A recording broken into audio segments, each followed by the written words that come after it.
First of all good morning to all of you. तो आज अपन बात करेंगे जो अपना RSM SSB का जो एग्ज़ाम होने वाला है 12 सितंबर 2021 को, उसके बारे में कुछ बात करेंगे, उसकी स्ट्रेटजी के बारे में कि कैसे हम उस एग्ज़ाम को फाइट कर सकें। काफ़ी टाइम से काफ़ी स्टूडेंट्स मुझे मैसेज कर रहे हैं, कॉल कर रहे हैं, सर आप एक वीडियो बना दीजिए स्ट्रेटजी से रिलेटेड, जैसा डिप्लोमा के लिए बनाया था। तो वही अपन डिस्कस करेंगे अभी कि अपन किस तरह से प्लानिंग रखें कि अपना जो एग्ज़ाम है ये फाइट हो जाए। ठीक है, छोटा सा वीडियो रहेगा। अब देखिए, सबसे पहला जो स्टेप है ना एग्ज़ाम फाइट करने का, वो अपना क्या है कि आपको कॉन्फिडेंट, कंसिस्टेंट और माइंड को स्टेबल रखना है, बिल्कुल काम एग्ज़ाम तक और एग्ज़ाम हॉल तक। ठीक है, ये जो टाइम पीरियड है ना आपका, ये बहुत ही ज़्यादा इम्पॉर्टेंट है। आज से लेकर के और 12 सितंबर के जो एग्ज़ाम हॉल है ना, उस टाइम तक बहुत ज़्यादा इंपॉर्टेंट है टाइम पीरियड आपका। क्यों इंपॉर्टेंट है? क्योंकि इस टाइम में काफ़ी सारी चीज़ें आपको डिस्ट्रैक्ट करेंगी। ठीक है, काफ़ी सारे क्वेश्चंस डिस्ट्रैक्ट करेंगे, काफ़ी सारे फ्रेंड्स आपको डिमोरलाइज करेंगे और बहुत सारे थॉट्स आपको डिमोरलाइज करेंगे, लेकिन आपको किसी भी चीज़ से फ़र्क नहीं पड़ना चाहिए। उसके लिए क्या है, इग्नोर करो हर चीज़ को। आपको बस ये सोचना है कि मेरे को केवल एक सीट चाहिए और वो सीट है मेरे पास, बस वही चाहिए मेरे को। मुझे तो केवल एग्ज़ाम दे करके आना है, ये एक प्रोसेस फॉलो करना है मेरे को बस। बाकी मेरे लिए एक सीट रिजर्व है, मेरे को वही फाइट करनी है।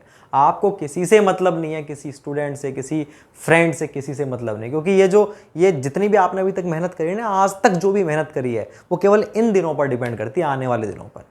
इन दिनों में आपकी मेहनत रंग भी ला सकती है और करे कराए पे पानी भी फिर सकता है। ठीक है, तो कैसे पानी फिर सकता है भाई? आपको किसी ने बोल दिया यार ये वाला टॉपिक, अरे ये तो मैंने किया ही नहीं, अब आप डिप्रेशन में आ गए, यार ये तो मैंने टॉपिक किया नहीं, सबने कर रखा है, उनका हो जाएगा। अरे भाई, उन्होंने 1000 टॉपिक छोड़ रखे हैं। ठीक है, जितने आपने किए वो साक्षात उसने कर लिए क्या? नहीं किए।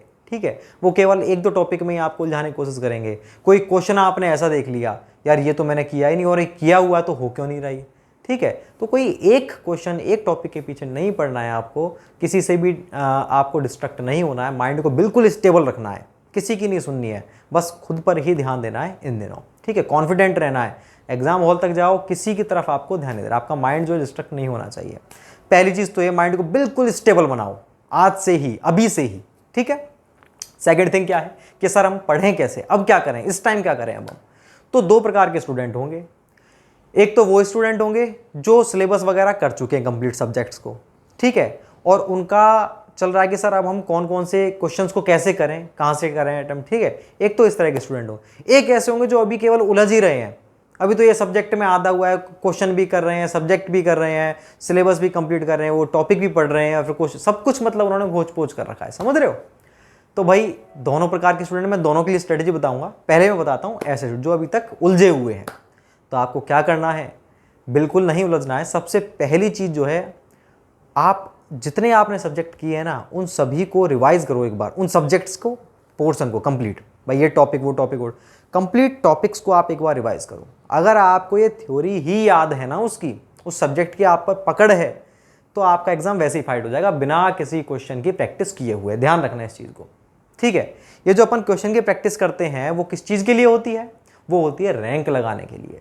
ठीक है, तो और दूसरा अपन को ये देखने के लिए भाई किस तरह के क्वेश्चंस आते हैं। बाकी आपका जो मेजर पोर्शन है वो है सिलेबस को कंप्लीट करना, उस सब्जेक्ट को कंप्लीट करना। ठीक है, तो पहला स्टेप आपको क्या करना है, सारी चीज़ों से दूर होकर के सब्जेक्ट उठा लीजिए। एक दिन के 2 सब्जेक्ट मिनिमम, अपने पास टाइम नहीं बचा है। जैसे मान लीजिए आज मैंने सॉम और एक स्ट्रक्चरल एनालिसिस 2 सब्जेक्ट का पोर्शन पकड़ लिया, मेरे को आज ये दोनों सब्जेक्ट के पूरा कंप्लीट टॉपिक्स कवर करने हैं, सारे टॉपिक आपने देख लिए। ठीक है, उसके बाद नेक्स्ट डे आपने आरसीसी स्टील जो भी हैं आपके, ऐसे आपने 4-5 दिन तक ये सब्जेक्ट के सारे टॉपिक्स देख लिए। अब इसके अंदर क्या ध्यान रखना है, अपने पास टाइम नहीं है, जो टॉपिक आपने पढ़े हुए हैं ना केवल वही देखने हैं, एक्स्ट्रा कोई टॉपिक नहीं देखना है।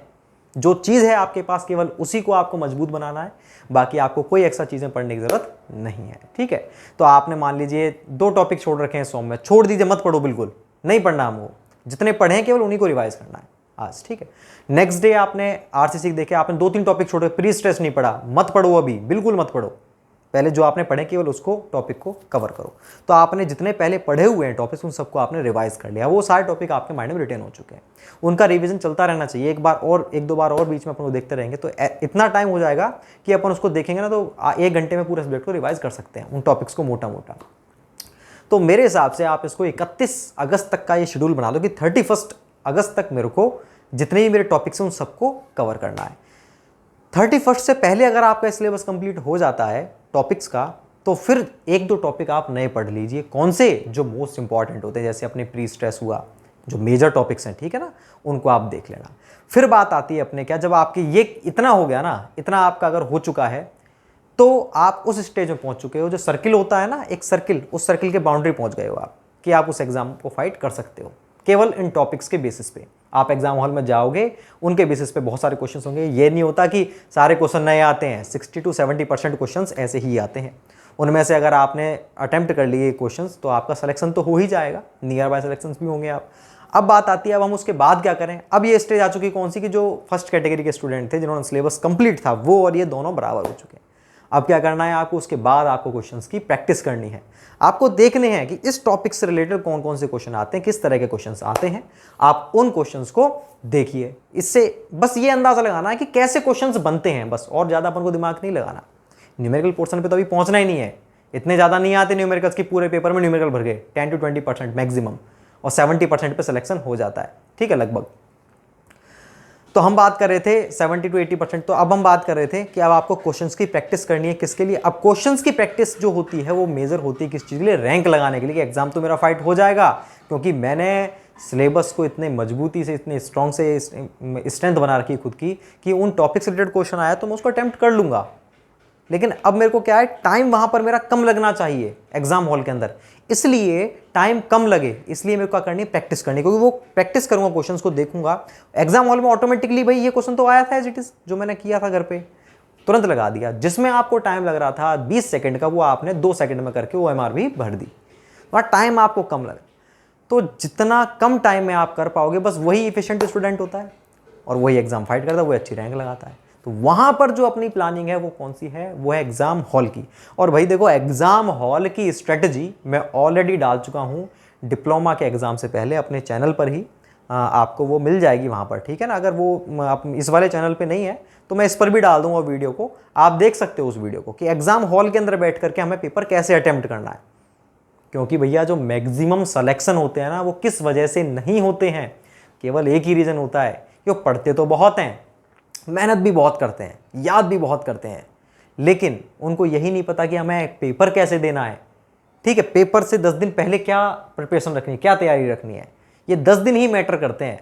और ये वीडियो मैं लेट इसीलिए डाल रहा हूँ क्योंकि अगर मैं इस वीडियो को पहले डाल देता ना, जैसा कि आप लोग मुझे बार बार कहते रहे, तो पहले डाल देता, अब तक आप बराबर होता, इसका असर नहीं पड़ता वीडियो का इतना। एग्ज़ाम से पहले डालने पर अब आपको थोड़ा बहुत, एग्ज़ाम पास में तो प्रेशराइज हो गया, थोड़ा बहुत आपको असर पड़ेगा इस चीज़ का, इसलिए, ठीक है ना। तो अब ये ही दिन अपने लिए इंपॉर्टेंट है बहुत ज़्यादा। फिर आप 1 तारीख से क्या करोगे, 1 तारीख से आपको करने हैं क्वेश्चंस आप टॉपिक्स को देखोगे। अब किसी क्वेश्चन के अंदर आप अटक गए, यार ये तो हो नहीं पाया, जबकि टॉपिक पढ़ रखा है, उस टॉपिक को दोबारा देखो, दोबारा देख करके फिर आप उस क्वेश्चन को दोबारा करो। फिर आपको प्रैक्टिस करनी है, जब आप थ्योरेटिकल क्वेश्चंस की प्रैक्टिस कर लो, डेटा बेस्ड की, उसके बाद फिर आपको न्यूमेरिकल की प्रैक्टिस करनी है, ठीक है। और जो रिवीजन है ना टॉपिक्स का, वो मत छोड़ना एग्जाम तक, दिन में डेली। 1 तारीख के बाद ही बोल रहा हूँ, जब आप प्रैक्टिस कर रहे हो किसी सब्जेक्ट की, तब भी आपको क्वेश्चन कब लगाने, उस टॉपिक को पढ़ लो, तब टॉपिक को पढ़ने के बाद में एक बार रिवाइज कर लो अपनी आंखों से। जितना ज़्यादा आप सिलेबस को रिवाइज करोगे ना, बस वही इंपॉर्टेंट फैक्टर है, ये चीज़ ध्यान रखना। कुछ भी मैटर नहीं करता, आप क्वेश्चन भी अपने आप लगा लोगे वहाँ पे। अगर आपका सब्जेक्ट मजबूत है, क्वेश्चन भी अपने आप लगा लोगे, आपने चाहे भले ही एक क्वेश्चन नहीं करके देखा हो, ठीक है, एक क्वेश्चन की प्रैक्टिस नहीं करी हो, सब कुछ आप कर सकते हो जब आपका सब्जेक्ट मजबूत हो। तो आपको बिल्कुल भी टेंशन लेने की ज़रूरत नहीं है, ठीक है, 1% भी टेंशन लेने की ज़रूरत नहीं है। आप आज से ही स्टार्ट करो, कोई आप पीछे नहीं हो, किसी से बहुत पीछे नहीं हो, आप सबसे आगे जा सकते हो। बस ये जो 15-20 दिन बच रहे हैं, ये आपके लिए इंपॉर्टेंट हैं। तो आप आज से ही बिल्कुल मजबूत होकर के लग जाओ, अपना शेड्यूल बनाओ प्रॉपर, कि आज से लेकर 31 तक मेरे को कौन कौन सब्जेक्ट के किस तरह से रिवीजन करने हैं, कैसे मेरे को सिलेबस को कंप्लीट करना है। उसके बाद में ही मेरे को 1 तारीख से प्रैक्टिस करनी है, ठीक है ना। तो आज से आप लग जाओ अच्छे तरीके से। आपको फर्दर कोई प्रॉब्लम आती है तो मेरे को व्हाट्सएप पे टेक्स्ट कर देना, नंबर सबके पास है ही मेरे, ठीक है ना। मैं आपके लिए यूज़फुल इन्फॉर्मेशन ज़रूर दूंगा। और एग्ज़ाम में जाने से पहले प्लीज़ प्लीज़ प्लीज़ उस वीडियो को आप ज़रूर देखना, क्योंकि वो आपके लिए बहुत ज़्यादा बेनिफिशियल साबित होगा, ठीक है ना। क्योंकि काफ़ी स्टूडेंट्स ने इतने अच्छे रिव्यूज़ दिए मेरे को, कॉल भी किया, मैसेज भी किया एग्ज़ाम के बाद में, जो एग्ज़ाम था दिसंबर में, कि सर उस वीडियो से बहुत ज़्यादा माइंड चेंज हो चुका था, बहुत ज़्यादा हम डिमोरलाइज हो चुके थे। तो आपको भी कहीं ना कहीं आपको हेल्प मिल सके उससे, बस इतना सा है। तो आप प्लीज़ उसे ज़रूर देखना, आपको ज़रूर हेल्प मिलेगी, ठीक है ना।